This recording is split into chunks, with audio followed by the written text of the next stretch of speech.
আসসালামু আলাইকুম রহমতুল্লাহ। আপনাদের সাথে রিফর্মস কমিটির মিটিংয়ের উচিলায় আমাদের বারবার দেখা হচ্ছে, এই জন্য আমরা প্রিভিলেজ ফিল করছি এবং আপনাদেরকে ধন্যবাদ জানাচ্ছি। আপনারা জানেন যে আমরা এর আগে একদিন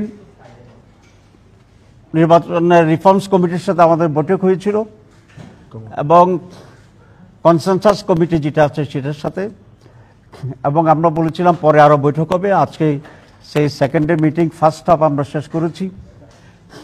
এখানে কয়েকটি বিষয় গুরুত্বপূর্ণ কয়েকটি বিষয় আলোচনা হয়েছে। তার ভিতরে আজকে দুর্নীতি রোধ যে কমিশন আছে, অ্যান্টি কারাপশন কমিশন, তার রিপোর্টের উপরে আলোচনা হয়েছে। আমরা মৌলিকভাবে একটা কথা বলেছি যে দুর্নীতি যে দমন কমিটি যেটা আছে বা আমাদের যে সংস্থা আছে, এটাই অনেক সময় দুর্নীতিগ্রস্ত এবং এটা সকল মানুষের কাছে অনেকটাই এইভাবে চিহ্নিত যে সেখানেই অনেক বেশি করাপশন।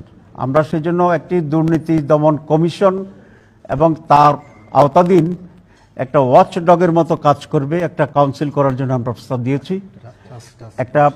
সেখানে একটা টাস্কফোর্স থাকবে এবং সেই টাস্কফোর্স দুর্নীতিগুলোর উপরে তদন্ত করবে এবং যারা দোষীটাকে চিহ্নিত করবে এবং এটার সাথে জড়িত যারা থেকে প্রাইমারি একটা পানিশমেন্টের আওতায় তারা আনতে পারবে।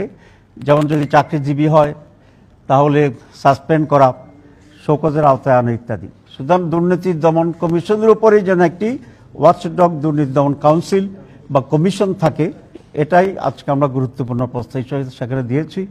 ওনারাও আমাদের সাথে একমত হয়েছে এবং টেকনিক্যাল ইস্যুগুলো ঠিক করে তারা এটা বাস্তবায়ন করবেন এবং সরকারকে সুপারিশ করবেন বলে এটা আমার থেকে বলেছি। আমরা আরেকটি প্রস্তাবের উপরে জোর দিয়ে আলোচনা করেছি যে ক্ষমতার বিকেন্দ্রীকরণ আমাদের দেশের স্বৈরাচার বা ফ্যাসিবাদ তৈরির ক্ষেত্রে এটা বিকেন্দ্রীকরণ যদি করা যায় এটা রোধ করা সম্ভব হবে। একজনের হাতে যেন সব ক্ষমতা কুক্ষিগত না হয়, সেই জন্যই আমরা এটা প্রস্তাব করছি যে যে কোনো একজন ব্যক্তি প্রধানমন্ত্রী এবং সেই দলের প্রধান থাকতে পারবেন না। একজন প্রধানমন্ত্রী থাকবেন, তিনি দলের প্রধান হবেন না, আর যিনি দলের প্রধান থাকবেন তিনি প্রধানমন্ত্রী হবেন না। এরকম উদাহরণ পৃথিবীর বহু দেশে আছে। আমাদের পাশের দেশ যে ভারত, সেই ভারতে তো এটা বারবারই প্র্যাকটিস। আপনারা জানেন সোনিয়া গান্ধী যখন কংগ্রেসের সভাপতি তখন মনমোহন সিং ছিল রাষ্ট্রের প্রধানমন্ত্রী। আজকেও যে মোদি সাহেব আছেন তিনি কিন্তু পার্টির চিফ না, উনি প্রধানমন্ত্রী, তার পার্টির চিফ আরেকজন। আপনি যদি আমেরিকাকে দেখেন তাহলে আমেরিকার যিনি প্রেসিডেন্ট আজকে তিনি কিন্তু রিপাবলিকান দলের প্রধান না। সুতরাং সারা দুনিয়াতে এই ব্যালেন্স অফ পাওয়ারটা আছে। তো আমরা এই প্রস্তাব করেছি যে একজন প্রধানমন্ত্রী এবং পার্টি চিফ দুইটা একসাথে থাকতে পারবেন না। গত মিটিংয়েও আমরা কিছুটা ইঙ্গিত দিয়েছিলাম, আজকে এটাকে আমরা আরও ইন্টেন্সিফাই করেছি এবং এটাকে আমরা খুব ক্লিয়ারলি আজকে আলোচনা করেছি। ওনারাও আমাদের সাথে একমত হয়েছে যে একজন ব্যক্তি দুইবারের বেশি প্রধানমন্ত্রী থাকতে পারবেন না, অর্থাৎ তিনি 10 বছরের বেশি কোনো ব্যক্তি প্রধানমন্ত্রীর পদে অধিষ্ঠিত হতে পারবেন না সমগ্র জীবনের ভিতরেই। উনি যদি আরও বেঁচে থাকেন, অনেক সময় থাকেন, আল্লাহ হায়াত দেখে দোয়া করি কাল্পনিকভাবে যিনি এরকম হবেন আর কি, কিন্তু উনি দুইবারের বেশি আর প্রধানমন্ত্রী থাকতে পারবেন না। তাতে করে একটা ব্যালেন্স হবে যে এমন কিছু কাজ উনি করবেন না হয়তো যে কাজের জন্য উনি ঘৃণিত হবে এবং মানুষের কাছে প্রশ্নবোধক হবে। এই কয়েকটি বিষয় ছিল আজকে আমাদের, অনেক বিষয়ের প্রতি মৌলিক। আরও কিছু বিষয় আছে, আমরা আশা করি আপনারা কষ্ট করে আলোচনার শেষে থাকবেন, তখন আমরা পূর্ণ দিনের জন্যে একটি ব্রিফিং আপনাদেরকে দিতে চেষ্টা করব ইনশাল্লাহ। সেটাই ডিটেলিং করা হয় নাই ইন বিটুইন। এটা তো যেহেতু অ্যাডমিনিস্ট্রেটিভ ইস্যু, এটা তো অনেক ওয়ার্ক করে সেটাকে ফর্ম ঠিক করতে হবে। আমরা নির্বাচনের বিষয়ে আরেকটু আলোচনা করেছি যেটা খুবই গুরুত্বপূর্ণ। সেটা হচ্ছে আপনারা জানেন যে গত 15 বছর বা তার আগেও নির্বাচন কমিশনের দায় দায়িত্ব যেটা ছিল সুষ্ঠু নির্বাচন তারা করেনি বা করতে পারেনি।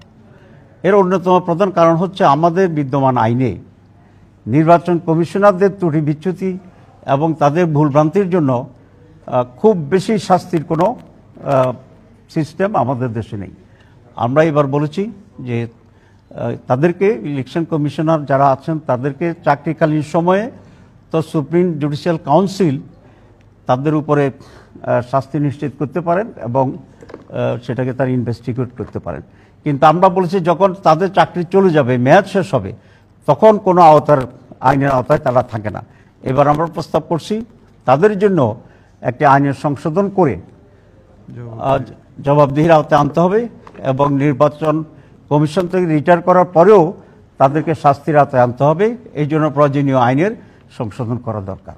তো these are very 3 important agenda আমরা ডিসকাস করেছি এবং ইলেকশন কমিশনও আমাদের রিফর্মস কমিশনও আমাদের সাথে একমত পোষণ করেছেন। আপনাকে সবাইকে ধন্যবাদ এবং বিকালের ব্রিফিংয়ের আমন্ত্রণ। আসসালামু আলাইকুম রহমতুল্লাহ। প্রশ্ন সব বিকালে করব। এনসিসি গঠন বিষয়ে আমরা নীতিগতভাবে একমত, কিন্তু যে ফরম্যাটটা দেওয়া হয়েছে সেখানে আমরা কিছু অ্যামেন্ডমেন্ট এনেছি। মূলত প্রধান বিচারপতি এবং রাষ্ট্রপ্রধানকে তারা প্রস্তাব করেছিল বোর্ডের ভিতরে। আমরা বলছি এটা আউট অফ বডি করতে হবে, তাদেরকে এখান থেকে বাইরে দূরে রাখতে হবে। কারণ কোনো ক্রাইসিস যদি হয় তাহলে সেটা সলিউশনের জন্য মানুষ যাবে কোথায়? Either head of the judiciary, supreme chief বিচারপতি অথবা president to face the crisis. এই জন্য এই দুটার নামকে ওই কমিটির ভিতরে কনস্টিটিউট করার ব্যাপারে আমরা আপত্তি করেছি।